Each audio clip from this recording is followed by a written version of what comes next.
En esta corta serie de vídeos lo que estamos haciendo es hablar de los museos de Barcelona y sobre todo referirnos a los beneficios o a los maleficios que podemos obtener o sufrir de la visita de los mismos. En el primer vídeo hablamos un poco de lo que es un museo en general y en concreto de los museos de Barcelona, y en el segundo vídeo comentamos que las colecciones de Barcelona proceden de colecciones privadas entregadas a la municipalidad.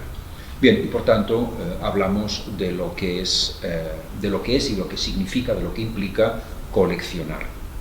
Bien, ahora vamos a hablar del gesto gracias al cual una colección privada deviene un bien público.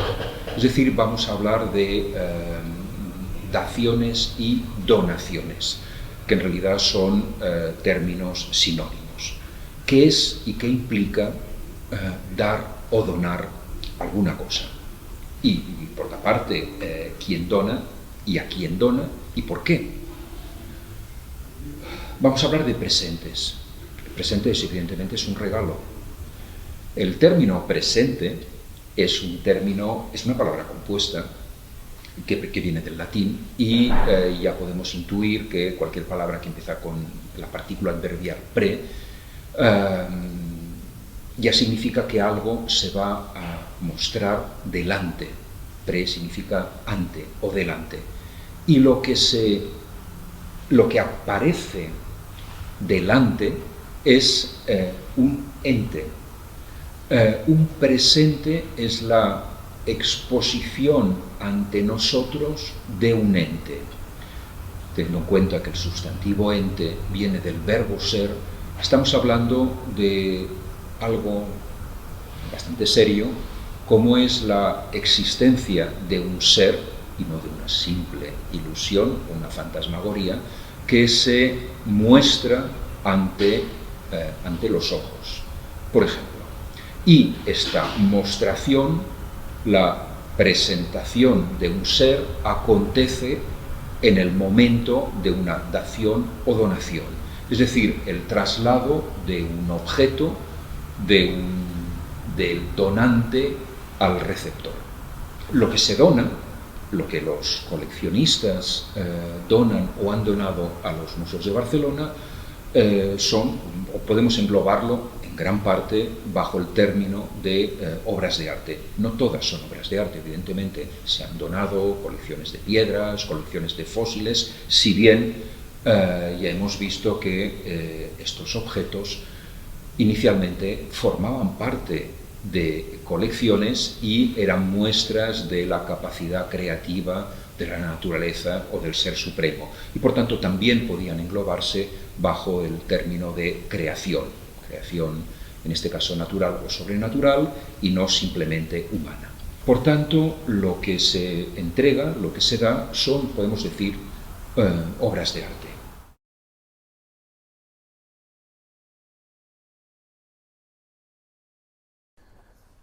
Las películas analógicas se componen de una sucesión de fotogramas, es decir, de un conjunto de encuadres o de secuencias que van pautando una determinada escena.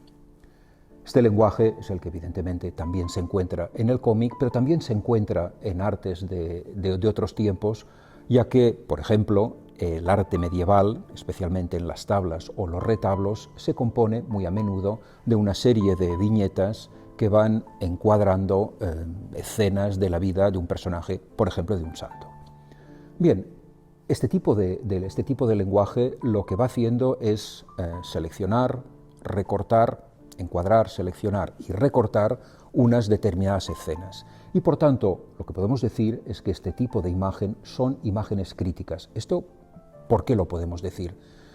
La palabra crítica viene del griego, del verbo krinein, que significa, primeramente, separar, es decir, encuadrar, aislar y separar.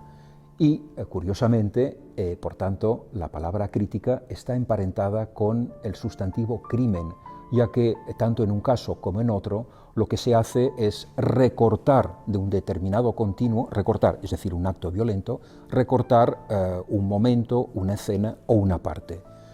Evidentemente, gracias a este recorte, lo que acabamos por obtener es una imagen que ofrece una determinada visión, una interpretación de la realidad. Y esta interpretación es la que el artista tiende a los espectadores para que puedan descubrir aspectos de la realidad que quizás habrían pasado desapercibidos.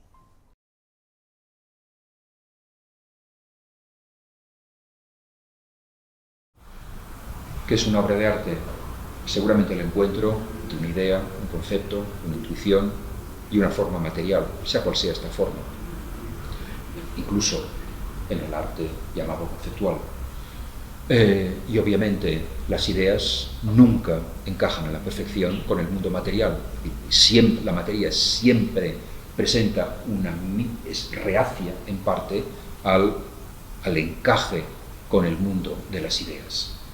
Del mismo modo, el mundo de los vivos y el mundo de los muertos pueden tener todas las relaciones que se quieran, pero evidentemente pertenecen sustancialmente a mundos distintos y opuestos. Y sin embargo, estas oposiciones pueden solventarse temporalmente mediante el recurso de una creación artística. Y esta creación, evidentemente, es el mundo de los presentes o de las ofrendas.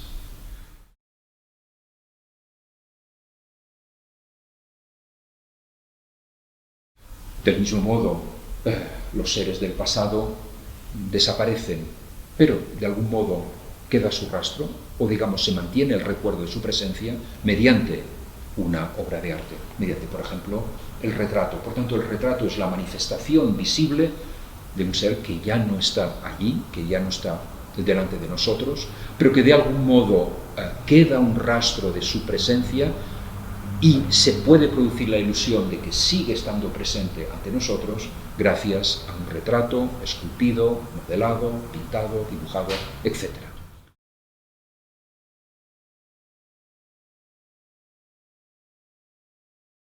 Por tanto, una obra de arte, o un presente, o un símbolo, es un objeto que permite que mundos distintos y distantes entren, al menos por un momento, en contacto y media, por tanto, entre estos mundos. Por tanto, la obra de arte en realidad no pertenece a ningún mundo. Por un lado tiene una cara que mira hacia el mundo presente, o el mundo material, o el mundo terrenal, y otra cara que mira, por el contrario, hacia el mundo de los muertos, de las ideas, el mundo sobrenatural, etc. Y estas dos caras se unen manteniendo una cierta fractura en el objeto artístico o en el símbolo. Es cierto que muchas de las colecciones que hay en los museos de Barcelona, o los museos en general, son el resultado de donaciones, ¿no? De actos de donación, de colecciones privadas que se ceden, que se donan a los museos, ¿no? Y esta idea de la donación, esta práctica de donación, pues es una práctica que en nuestra sociedad, pues históricamente, tiene que ver con ciertas ideas sobre el patrimonio cultural, sobre lo que es digno mostrar al público, ideas sobre qué objetos se tendrían que compartir de alguna forma con el colectivo, o sea, el pueblo, la nación, ¿no? Con la humanidad, ¿no?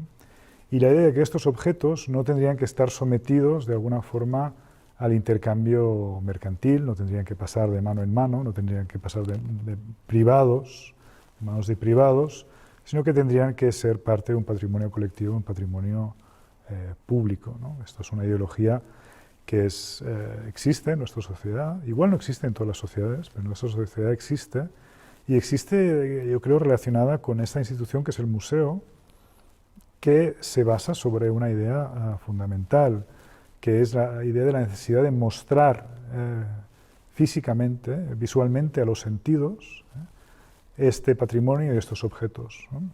Que estén abiertos al público, que sean disponibles para la visión, también para investigación, se puede decir a veces, pero sobre todo que sean disponibles visualmente, como un espectáculo, de hecho, ¿no?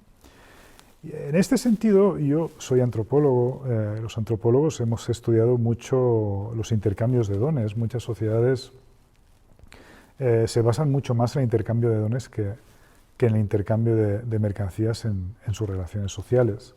Y de hecho en nuestra sociedad también muchos intercambios que realizamos en nuestra vida cotidiana, aunque no nos demos cuenta, son intercambios de dones, aunque pensemos que nuestra sociedad es una sociedad que se basa en el mercado, una sociedad mercantil, pero el don es todavía muy importante en nuestra sociedad.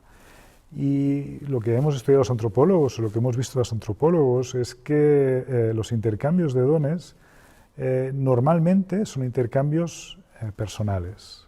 Hay una antropóloga que se llamaba Annette Weiner que trabajaba sobre los intercambios de dones y hablaba de una cierta paradoja que hay muchas veces en los intercambios de dones. Ella hablaba de ciertos intercambios de dones, de objetos que ella clasificaba como posesiones inalienables, es decir, posesiones que no se pueden separar de aquella entidad que los posee. Si estas posesiones son inalienables, no se pueden separar de quien las posee,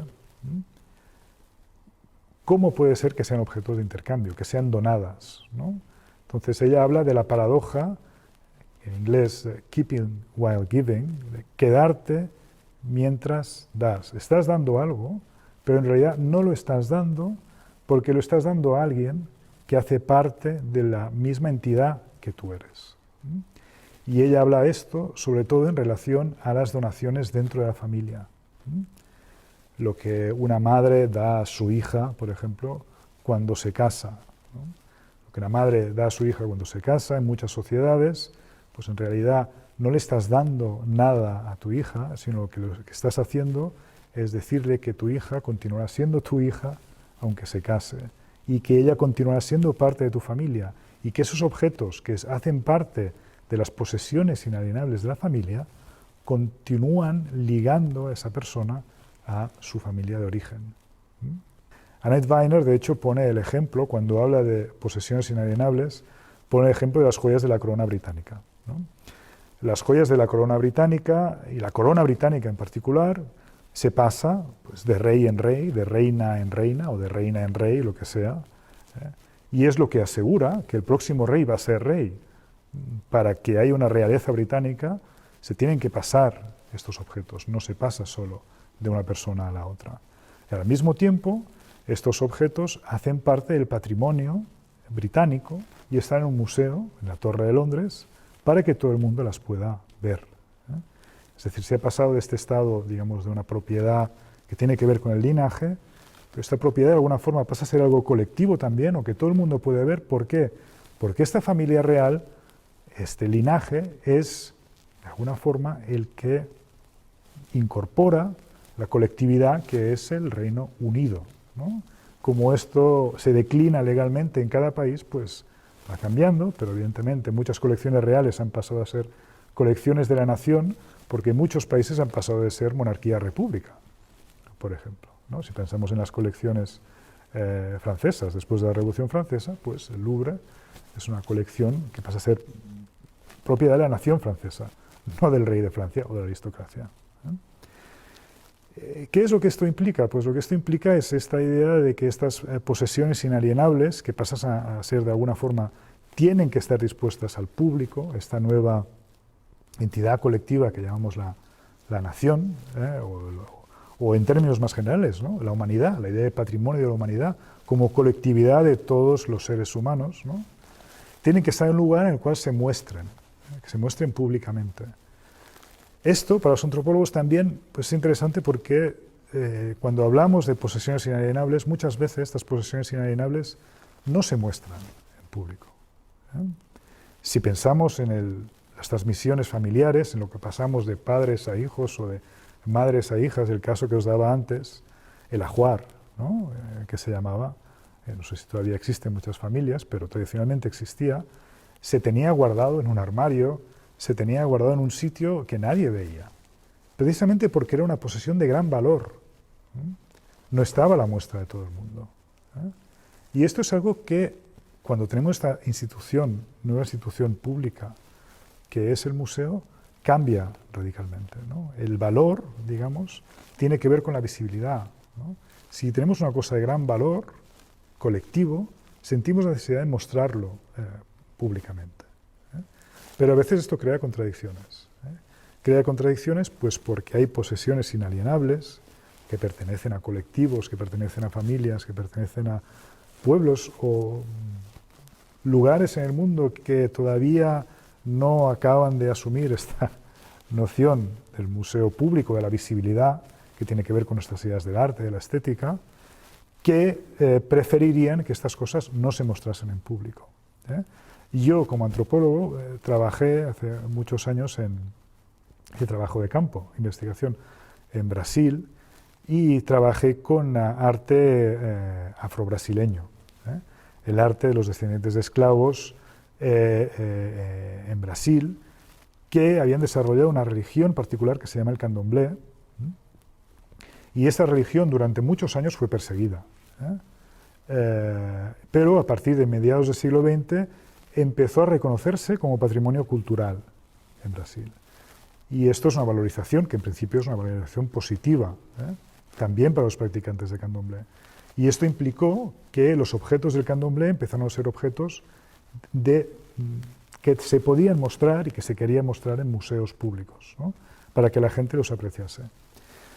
Lo paradójico de esto es que los objetos de más valor en el candomblé, los objetos inalienables del candomblé, son objetos secretos, porque esta es una religión iniciática, en la que incluso algunos, la gente con los grados de iniciación más bajos, no pueden ver los objetos de más valor, los objetos que están en los altares, los objetos que de hecho son los mismos dioses.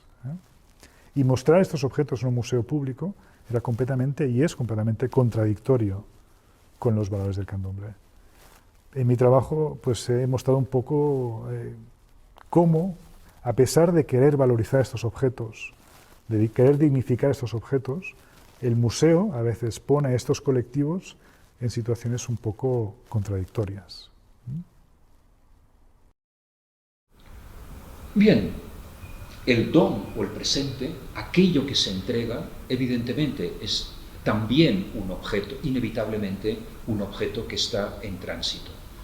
Para que se produzca un don, tiene que ocurrir lo mismo que ocurre cuando se sella un acuerdo. Primeramente, lo importante del don, de la dación o de la donación, es el gesto. No tanto, la importancia del don no reside tanto en lo que se ofrece, sino en el hecho de ofrecer. El ofrecimiento tiene sentido y es de recibo cuando dos partes se ponen de acuerdo para que se produzca esta donación. Y son dos bandos de igual importancia que se reconocen como iguales y que deciden ponerse de acuerdo para que uno entregue y el otro recoja. Evidentemente, en la acción de donar, o de entregar, de dar o de donar, como he dicho, lo importante es el movimiento de la mano que recoge, que coge un objeto y lo entrega o lo presenta a otro bando, a otra persona, que acepta gustosamente el presente o el regalo. Un don, por tanto, es algo que no pertenece a nadie. El don tiene sentido en este constante movimiento de tránsito, de objetos que se entregan, que se recogen, que se vuelven a ofrecer. Un presente nunca nos pertenece, no pertenece a nadie, sino que pertenece a todas aquellas personas que deciden comunicarse y deciden regalarse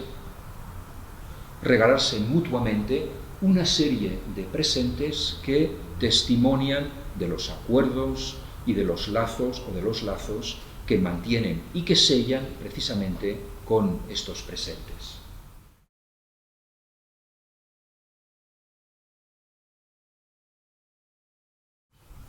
Los museos de Barcelona, por tanto, son aquellos lugares que acogen donaciones.